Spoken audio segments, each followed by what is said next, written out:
मराठवाड्याला पाणी सोडण्याला मुंबई हायकोर्टाची तात्पुरती स्थगिती 26 ऑक्टोबरपर्यंत पाणी न सोडण्याचे आदेश। उच्च न्यायालयाने जे पाणी वाटपाच्या संदर्भात सूत्र आमच्याकडे दिलेलं आहे त्या सूत्राच्या अनुषंगाने वाटप झालेलं आहे। न्यायालयाने ठरवलेल्या सूत्रानुसार आम्ही पाणी वाटप करणार। मराठवाड्याचं पाणी संकटही मोठंच। कृषी मंत्री एकनाथ खडसेंची आयबीएन लोकमत अजेंडा महाराष्ट्र कार्यक्रमामध्ये प्रतिक्रिया। नगर आणि नाशिक जिल्ह्यातून मराठवाड्याला पाणी सोडणारच, पाणी सोडलं नाही तर न्यायालयाचा अवमान होईल। जलसंपदा मंत्री गिरीश महाजन यांचं स्पष्टीकरण।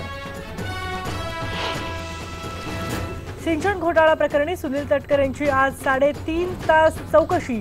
तपासात सहकार्य करत असल्याची तटकरेंची प्रतिक्रिया।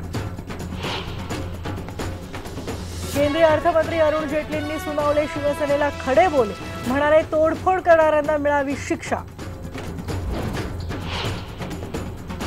डाळ आणि खाद्यतेल केंद्र सरकारनं अत्यावश्यक वस्तू म्हणून केलं घोषित। डाळींचा साठा करणाऱ्यांवर होणार कारवाई। मुंबईत सेनेचं महागाई विरोधात प्रतिकात्मक आंदोलन। सांताक्रूज परिसरात तूर डाळ विकली 50 रुपये किलोने। क्रिकेटचा वाघ वीरेंद्र सेहवाग क्रिकेटमधून निवृत्त। सेहवागची दमदार ओपनिंग आता भारतीय टीममध्ये दिसणार नाही।